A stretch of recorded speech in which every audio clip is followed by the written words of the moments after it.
Bonjour et bienvenue sur le podcast Explore Japon, le podcast qui explore le Japon sous toutes ses coutures. Des conseils voyage, de la culture ou bien de la vie tous les jours en passant par l'apprentissage du japonais, partons ensemble une fois par semaine pour ce magnifique pays qu'est le Japon.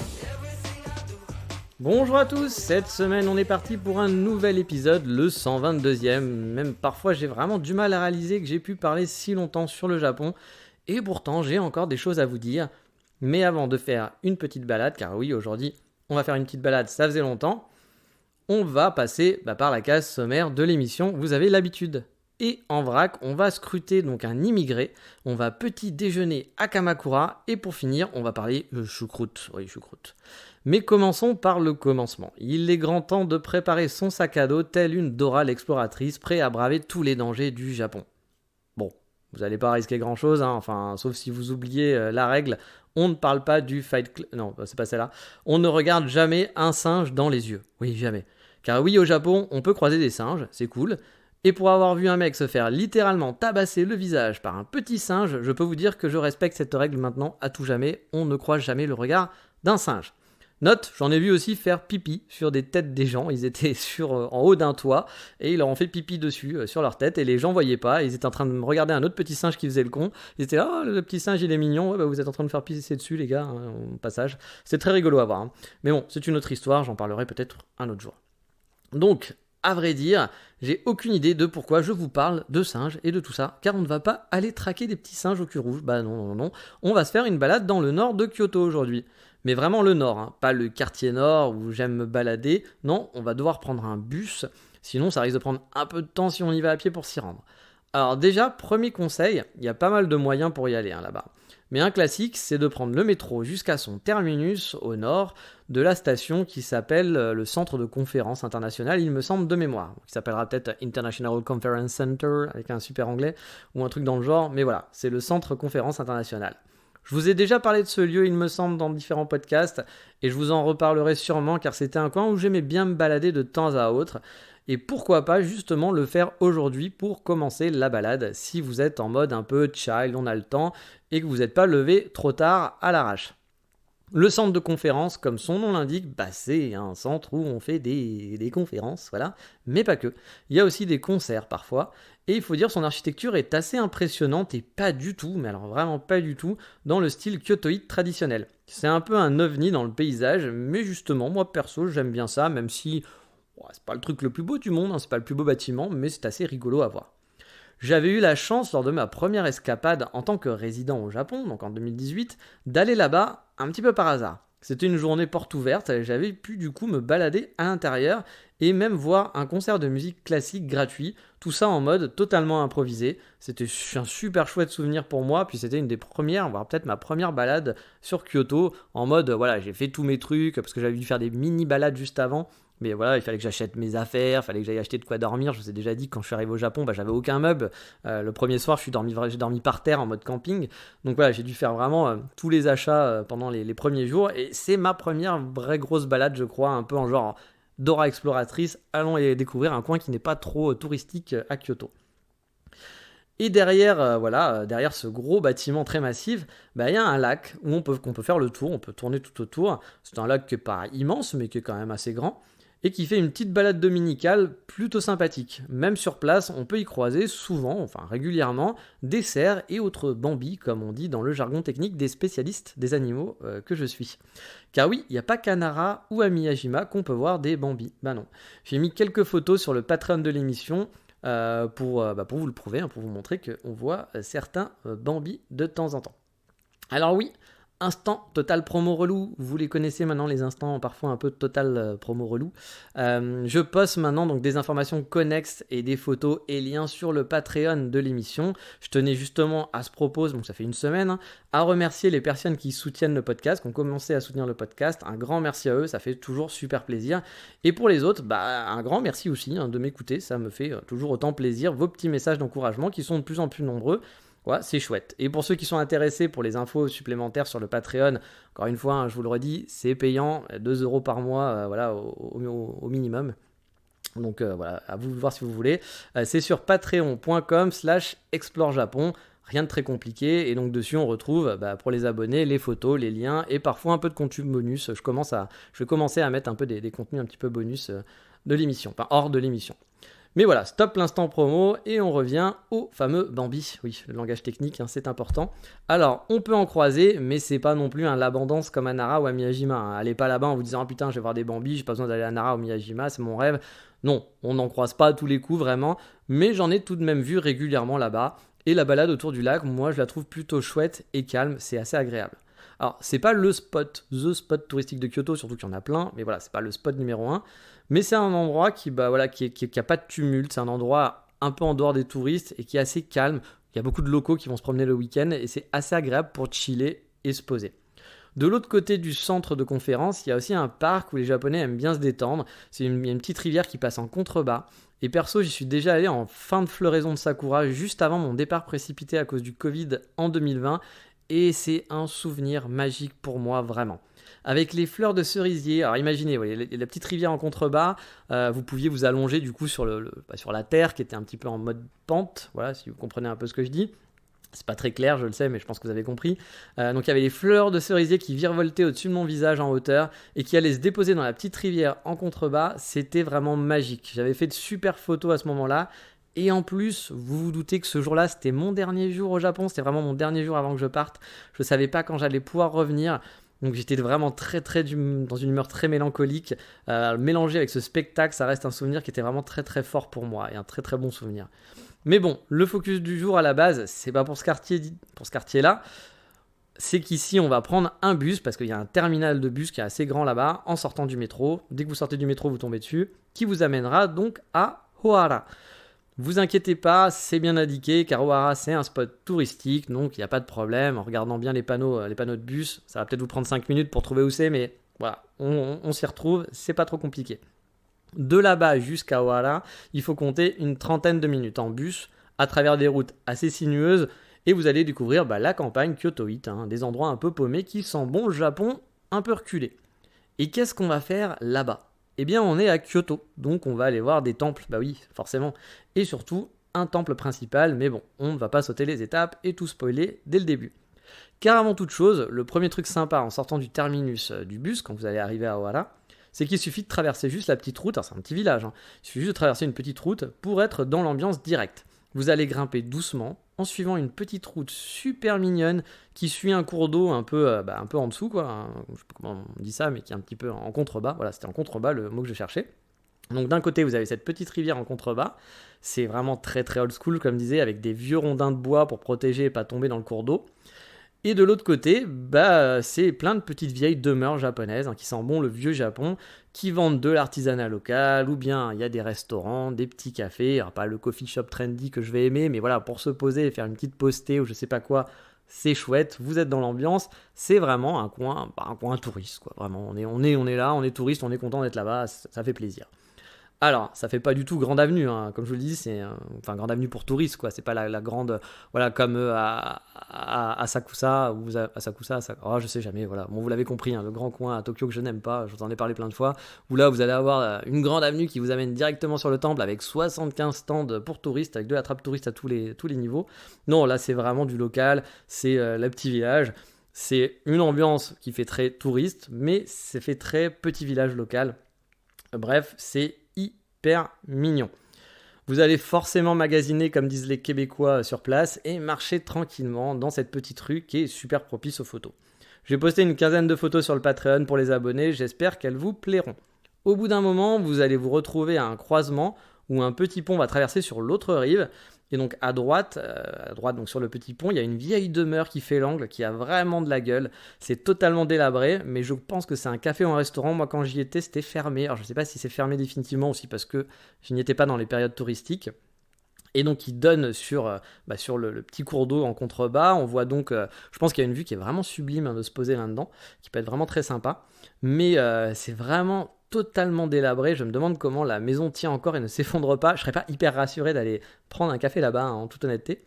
mais c'est surtout sur votre gauche qu'on va se concentrer car c'est là que se trouve le principal temple et l'attraction en gros d'Ohara. C'est une petite allée avec des cailloux, voilà, qui est très mignon, très propre, très bien fait. Le temple est à votre droite et à gauche encore des vieilles maisons typiques japonaises avec de quoi manger, acheter des souvenirs, etc. Et puis j'oubliais, pour ceux qui voudraient regarder sur Google Maps, le nom du temple c'est le Sanzen In.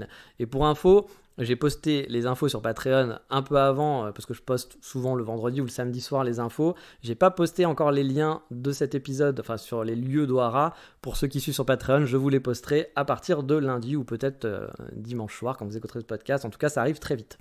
De mémoire, le temple est payant, mais il vaut le coup. Vraiment, ça vaut le coup, c'est un temple que j'aime beaucoup. Le lieu est très grand, on peut voir et visiter en vrac l'intérieur de la demeure. Il y a un très beau jardin japonais en son centre, le classique quoi, vous voyez, avec les portes coulissantes, le petit, voilà, les trucs qui vont... Alors ça fait pas tout le tour, ça fait un demi-tour de ce jardin, le reste est ouvert. Donc la maison n'encercle pas totalement ce petit jardin japonais, mais voilà, on est en plein dans cette ambiance qu'on connaît et qu'on adore. Je vous dis, les portes coulissantes, les tatamis, etc. Vous pouvez vous poser sur la terrasse et contempler le jardin ou bien rester à l'intérieur assis sur les tatamis. C'est super beau. Vous pourrez même prendre le thé si vous sortez quelques yens ou euros supplémentaires, car il y a une partie de la terrasse qui est réservée pour ça. Alors attention, quand je dis terrasse, c'est pas des chaises et des tables, ça sera juste se poser assis sur les tatamis et prendre son thé servi sur un petit plateau en face du jardin à la japonaise, quoi, voilà, à l'ancienne. Alors, je l'ai pas fait, mais j'ai vu des Japonais le faire. Je pense que c'est pas forcément donné. Après, c'est pas super cher non plus, mais bon, je pense qu'il faut quand même sortir un petit billet parce qu'il n'y a pas beaucoup de place. C'est tout petit, c'est un peu avec vous savez, quand c'est réservé, c'est VIP avec le petit cordon, donc c'est un peu dans le même genre. C'est même un peu bizarre, je trouve, d'avoir ça, mais bon, c'est pas gênant non plus parce que vous êtes au milieu de tous les autres gens en fait. Mais voilà, je pense que ça peut avoir ça peut être son petit kiff. Pour ceux qui kiffent le thé, qui aiment bien les jardins zen japonais, les jardins... Enfin, c'est pas un jardin zen, c'est un jardin japonais. Voilà, ça peut être assez sympa à faire. Mais bon, j'avoue, moi, je ne l'ai pas fait. Mais je me suis posé quand même, comme les gens, à côté, sur la terrasse, dans le lieu qui était pas réservé pour le thé. Donc, on peut aussi kiffer le jardin tranquillement. Mais voilà, c'est pas fini. En plus de tout ça...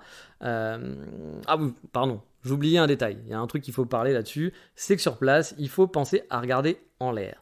Regardez le plafond. Parce que si vous regardez bien en détail le plafond, vous verrez peut-être des petites taches rougeâtres sur le plafond. Car oui, ce sont des taches de sang d'un ancien combat épique. Bon, je dois vous l'avouer, l'histoire du Japon, c'est pas vraiment ma spécialité, même si je compte un peu m'instruire dessus, parce que j'aimerais bien justement y connaître un peu plus et pouvoir aller un peu plus dans les détails, vous parler de certaines choses dans les mois ou les années qui viennent. Mais de ce que j'ai compris, mais ça reste à vérifier, prenez pas mes paroles comme argent comptant, vraiment c'est ce que j'ai cru comprendre. Je vous dis peut-être de grosses bêtises, donc si vous êtes intéressé, n'hésitez pas à aller le chercher, ou vous pétez pas avec cette histoire en soirée, parce que peut-être que quelqu'un vous dira mais t'es totalement con, c'est pas du tout ça l'histoire. Donc voilà, je préfère vous mettre un gros warning. Mais le plafond viendrait du château de Fushimi, qui n'existe plus maintenant, alors ça j'en suis sûr, le château de Fushimi n'existe plus, il existe encore, mais c'est pas un vrai château, mais ça on en reparlera peut-être un autre jour, où il y a eu un terrible combat. Le sang avait recouvert le sol et pour je ne sais quelle raison, le sol s'est retrouvé au plafond de ce temple et dans d'autres temples de Kyoto. Alors ça, je sais que c'est vrai qu'on retrouve ces taches dans différents temples de Kyoto. Et c'est pour ça qu'on voit encore les taches de sang dessus. C'est discret, si on ne le sait pas, on le verra clairement pas, je pense, on fera pas attention. Mais quand on le remarque, c'est assez impressionnant. Et je sais plus, je crois que de mémoire, on le voit aussi un peu sur le sol. Mais je suis plus sûr. Je sais que en tout cas sur le plafond, on le voit, sur le sol, j'ai des doutes, je me souviens plus. Voilà, donc à voir. Vous me le direz si vous passez là-bas avant moi. Si vous repassez là-bas, en tout cas, parce que moi je suis déjà allé, mais je pense pas que j'y retournais avant un bail. Ensuite, on continue la balade à l'intérieur des lieux en remontant doucement quelques marches, et là, on va arriver sur un lieu de culte où vous pouvez faire une petite prière avec les différents hôtels. On a l'habitude, on connaît des lieux de culte. Bon, après moi les lieux de culte, c'est pas forcément ma tasse de thé, c'est pas le truc où j'ai kiffé beaucoup, donc moi je suis assez passé rapidement là, et je suis sorti par la grande porte en bois, pareil, une porte coulissante très grande où on peut récupérer ses chaussures, parce que vous le savez sûrement, au Japon, quand on se balade dans ce genre d'endroit, on doit enlever ses chaussures, on les met dans un petit sac plastique, et on se balade avec le petit sac plastique dans les mains, avec ses chaussures. Et alors, pour les gens qui diront « Ah, c'est pas écologique, etc. », vous avez sûrement raison, enfin pas sûrement, vous avez raison, sauf que, je vous rassure, ces petits sacs plastiques, quand on sort, on les dépose et ils les réutilise. Et ça, c'est plutôt bien, je trouve. Donc voilà, une fois qu'on est parti qu'on a ouvert ces portes et qu'on est parti de cet endroit de culte, on se retrouve sur un très gros parc jardin où vous allez trouver différents espaces à la japonaise avec des petites maisonnettes, d'autres lieux de culte. qui ont un charme fou. On va aussi avoir des petites statues recouvertes par la mousse, voilà, on connaît ça aussi. Si je dis pas de bêtises, ça doit être des Jiso, qui sont un peu disséminés dans ce parc à droite à gauche. Ça fait de très jolies photos, il y a des endroits qui sont très sympas à faire. Mais outre les photos, la balade est vraiment chouette. Sous la fraîcheur des arbres. J'y suis allé 2 fois et j'ai toujours adoré me balader là-bas. Il y a aussi une grande porte rouge parce que c'est un temple qui est fermé, donc avec des gros murs à la japonaise, un mur blanc et des tuiles, etc. Il y a une grosse porte bien rouge qui sont bien repeindre, qui claque bien et c'est très joli aussi pour les photos. C'est très sympa. La balade est vraiment très très chouette à faire sur place. Et le parc est en plus assez grand parce que vous pouvez continuer de monter un peu dans le parc vers les hauteurs pour atteindre une autre partie avec là encore différents hôtels pour prier, un endroit pour se reposer et se restaurer, il y a des petits bancs, tout ça dans une ambiance jardin japonais. S'il n'y a pas trop de monde, c'est un endroit super reposant et agréable pour se balader vraiment. On reste facilement 1 heure ou 2 sur place, je pense, en flânant et en prenant son temps. C'est pas forcément super grand, hein, mais c'est quand même un grand temple. Mais voilà, en flânant, il y a beaucoup de petits détails à découvrir, vous allez pouvoir profiter et c'est quand même très très chouette. En dehors du temple, il y a d'autres temples à visiter à Ohara, mais j'avoue, je ne les ai pas faits, donc je ne vais pas vous en parler en détail parce que je ne les ai pas visités et je ne parle pas de choses que je n'ai pas vues. J'ai pas eu le temps à l'époque, ou alors j'avais aussi, je me souviens, une fois un budget un peu plus limité, car ça monte très vite de payer à chaque fois pour chaque temple. Et puis parfois on sait pas vraiment ce qu'il y a derrière le temple. Moi je suis pas non plus un spécialiste des temples, je suis pas un amoureux des temples, je vais pas kiffer à me dire faut que je fasse tous les temples du Japon. Et donc je pense que si vous aimez l'histoire, ça peut être très intéressant parfois de payer pour un petit temple qui va avoir une histoire et découvrir. Mais parfois, souvent, c'est tout en japonais, il n'y aura pas d'infos en anglais ou en français, en français même rarement. Du coup, payer, je sais pas moi, 10 € pour arriver dans une petite maisonnette qui a sûrement une histoire et quelque chose d'intéressant, mais si vous pouvez pas comprendre grand-chose, quand vous en avez payé déjà 10, 20, 30 € dans la journée, vous êtes un peu déçu d'avoir payé pour ça, même si sûrement le lieu vaut le détour si on connaît ou si on a l'histoire de la maison ou si on a un féru d'histoire, mais si on l'est pas, c'est plus limité. Et du coup, j'avoue, moi, ces petits temples à côté, je ne les ai pas faits, j'ai pas tout fait. Donc, je ne sais pas ce que ça vaut, mais il y en a 2-3 qui sont dans Ohara, qui ont l'air beaucoup plus petits. Honnêtement, à Ohara, on peut rester une bonne après-midi, c'est une bonne balade d'une demi-journée, on va dire, à faire sur place. Ça peut aussi se visiter assez vite en quelques heures si vous êtes limité en temps, mais aussi on peut prendre son temps et flâner. Moi, à chaque fois que j'y suis allé, ça m'a pris, oui, c'est ça, une bonne après-midi, une bonne demi-journée sur place, tranquillement.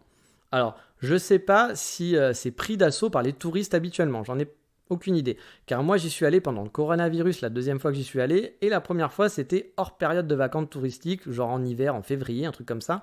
Donc, c'est pas forcément très représentatif, je pense, de quand vous irez en vacances là-bas. Mais à chaque fois que j'y suis allé, en tout cas, c'était pas bondé, bien au contraire, c'était très très calme, et c'était surtout des touristes locaux. Après, on n'était pas tout seul, dans le temple, il y avait toujours quelques touristes, mais c'était très des touristes locaux, et voilà, on devait être une dizaine ou une quinzaine maximum à chaque fois sur les lieux.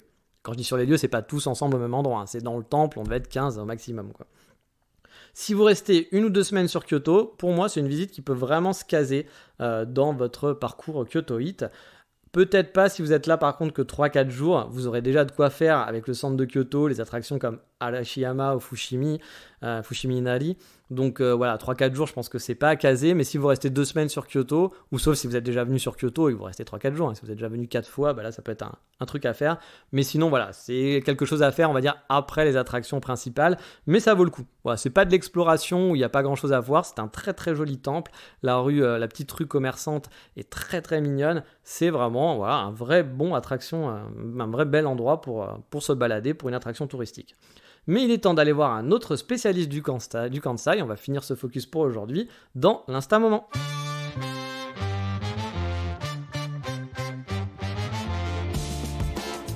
Et comme je vous le disais, dans l'Insta Moment, on va rester dans le Kansai cette semaine avec un Français qui vit au Japon, si je dis pas de bêtises, depuis très très longtemps. Et qui est donc bien placé pour vous parler de la vie au Japon, vu que son nom c'est Immigré au Japon. Bon, vous l'aurez compris, c'est pas son vrai nom, mais son pseudo Insta est sur les internets en général. Il tient même un podcast sur le Japon dont je vous ai déjà parlé, dans l'épisode numéro je ne sais plus combien, parce que je ne m'en souviens pas, qui parlait des podcasts que j'aimais bien sur le Japon. Alors oui, on aime la précision sur Explore Japon, on est comme ça, vous avez toutes les infos, on Voilà, on ne fout pas de votre gueule, c'était l'épisode, je ne sais pas combien. Enfin bref, je vous avais conseillé son podcast et je vous conseille aussi aujourd'hui de faire un tour sur son Instagram. Il poste des photos qui sont vraiment fort sympathiques sur le Kansai, de ses escapades. C'est le genre de compte qu'on aime, qui nous donne une petite dose régulière du Japon de tous les jours, voilà, avec de très jolies photos. Parfois c'est des photos très classiques du Japon, parfois c'est des photos de Matsuri, ou des photos de geisha, ou des photos de Japon traditionnel. Bref, il y en a pour tous les goûts, et c'est vraiment super chouette. Donc pour le retrouver, c'est Immigré au Japon. Le nom de ce podcast, c'est pareil. J'ai mis les liens sur le Patreon pour les abonnés, blablabla. Vous connaissez la chanson.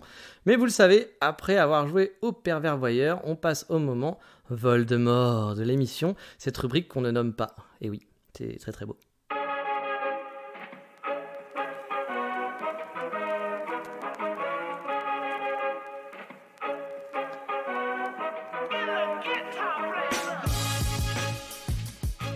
Voldemort, qu'est-ce que tu nous mijotes encore? Ouais, désolé pour ceux qui sont nés dans les années 2000, ce jingle ne vous parlera pas du tout. Pour les autres, vous avez reconnu cette magnifique marque de soupe. Oui, eh ben vous n'avez qu'à pas écouter un podcast de vieux. Qu'est-ce que vous voulez que je vous dise, tout simplement. Et le vieux, il a décidé de vous amener à Kamakura, une ville que j'adore au Japon. C'est une cité balnéaire, c'est un peu le Deauville de Tokyo, enfin pas le Deauville pour les mecs qui viennent à Tokyo parce que ça leur ferait loin, mais les Parisiens vont à Deauville, les Tokyoïtes vont à Kamakura. Là où Megumi et Juichi vont sortir des planches de surf et se faire piquer leur sandwich par un aigle en furie sur la plage. Voilà, c'est ça, Kamakura.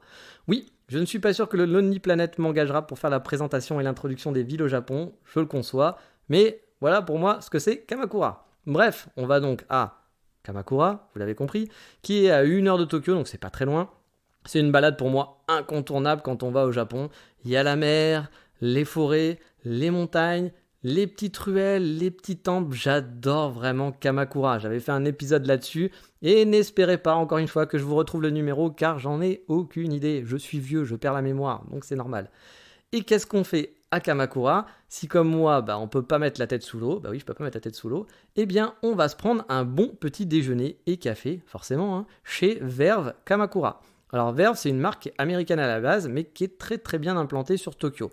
Ils ont 3-4 coffee shops dans des lieux très stratégiques que j'ai déjà pas mal équipés, dont leur tout premier coffee shop qui était situé en pleine gare de Shinjuku. Oui, rien que ça. Niveau client, il y a du potentiel, parce que Shinjuku, il y a plein de clients qui se perdent. Au bout d'un moment, les mecs sont tellement en panique qu'ils vont se poser au café pour essayer de retrouver leurs esprits. C'était le lieu idéal. Et ils ont ouvert il y a quelques années une succursale à Kamakura. Et franchement, c'est mon Verve préféré. Le lieu est grand, spacieux, l'équipe est super punchy. En tout cas, moi, les fois quand j'y suis allé, l'équipe qui était sur place, elles étaient vraiment cool. C'était 3 filles super souriantes, à se marrer tout le temps. On se sentait vraiment les good vibes. J'avais pu discuter avec elles un petit peu. Elles étaient super chouettes, de quoi donner le sourire de bon matin. Alors, je peux pas vous promettre que ce soit toujours les mêmes filles qui soient sur place, mais en tout cas, à l'époque, moi, j'avais adoré. Le lieu fait un peu surfeur, on est à la mer et c'est cool. C'est chic, c'est sobre, mais dans l'ambiance, on est cool. Bon, en pensant à cette phrase, ça veut pas dire grand chose, je suis d'accord, mais bon, passons. Le café, il est de qualité, alors c'est pas mon coffee shop préféré au Japon, mais ça reste une adresse sûre, un peu comme un gars sûr, mais en adresse quoi. En plus, j'y avais bien mangé, car chez Verve, on propose souvent des gaufres, de la vraie gaufre, et qui sont pas mauvaises, mais là-bas, il y avait aussi un cheesecake qui était à se rouler les fesses par terre. J'ai mis les photos sur Explore Japon, vous allez voir sa gueule, sur Explore Japon, sur le Patreon de l'émission Explore Japon, vous allez voir la gueule du cheesecake, il fait rêver, et il me fait encore rêver. Le coffee shop n'est pas très loin de la gare principale de Kamakura et d'un des temples les plus connus, qui est donc un peu au nord de la gare. Un endroit qui est vraiment pas très compliqué à trouver et qui ne vous fera pas faire un sacré détour. Vous pouvez le caser facilement dans votre journée balade sur place de bon matin. Des cafés à Kamakura, j'en ai plein d'autres dans ma besace, mais j'avoue celui-là c'est un de mes coups de cœur, que ce soit pour la combo café, pour le côté sucré qui était très bon, pour le lieu qui était vraiment très joli et la joie de vivre de l'équipe, tout était nickel. Que demander de plus? De la choucroute peut-être. Oui. Et quel rapport? Il va falloir écouter la suite, le prochain coup de cœur pour savoir tout ça. C'est parti.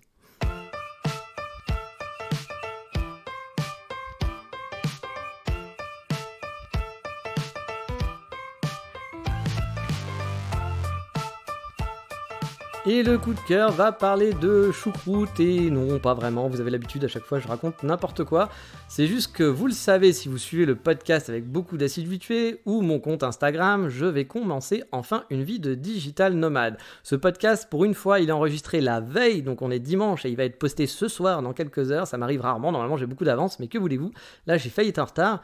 Et donc, si tout va bien, vendredi prochain, donc dans une semaine, je pars pour Strasbourg, ou Strasbourg comme on dit vraiment dans la vraie vie, mais moi je dis Strasbourg parce que je trouve ça plus rigolo et que j'ai un humour de merde.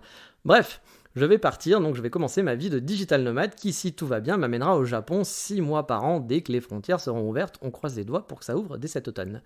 J'avais prévu à la base, en attendant d'être vacciné et que les frontières soient ouvertes, d'aller en Europe de l'Est, à Budapest, qui me faisait de l'œil par exemple, pour essayer 3 mois, ou 4, je ne sais pas encore, et ensuite faire un autre pays voisin, genre Prague. Alors Prague n'est pas un pays, vous avez raison, mais genre aller à Prague. Mais vous n'êtes pas sans savoir que c'est toujours un peu le bordel avec le Covid et que beaucoup de frontières sont encore fermées, même en Europe. Je ne peux pas aller encore à Budapest par exemple, les frontières sont fermées. Et puis en plus, je me suis dit que si les frontières japonaises, par chance, croisons les doigts, rouvraient cet automne, ça serait peut-être bien de se faire vacciner d'ici là. Non pas que je suis un pro-vaccin ou un anti-vaccin, j'en ai franchement rien à branler, soyons honnêtes, mais c'est que je me dis, pour mon périple asiatique, si je n'ai pas le vaccin, je pense qu'à un moment donné, on va m'emmerder, donc autant que je sois vacciné avant de partir, on sera plus tranquille.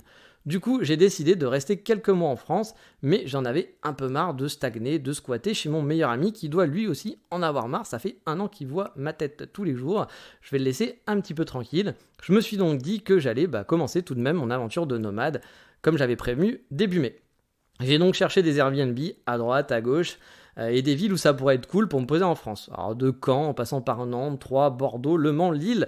Bref, j'ai fait pas mal de recherches. J'étais même à 2 doigts de partir pour Nantes suite à un Airbnb qui avait l'air fort sympathique.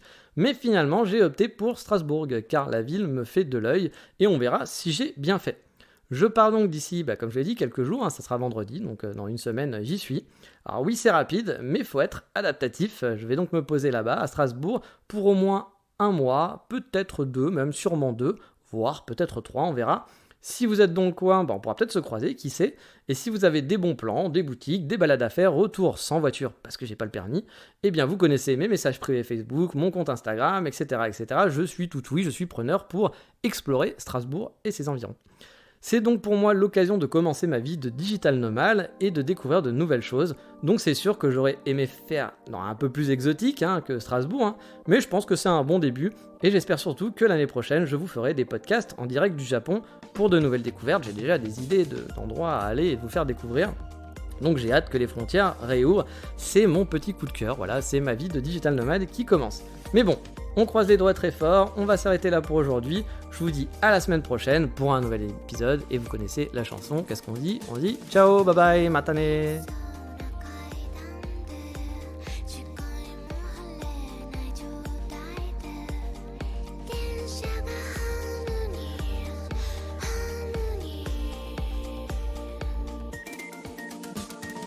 パンチのパンチに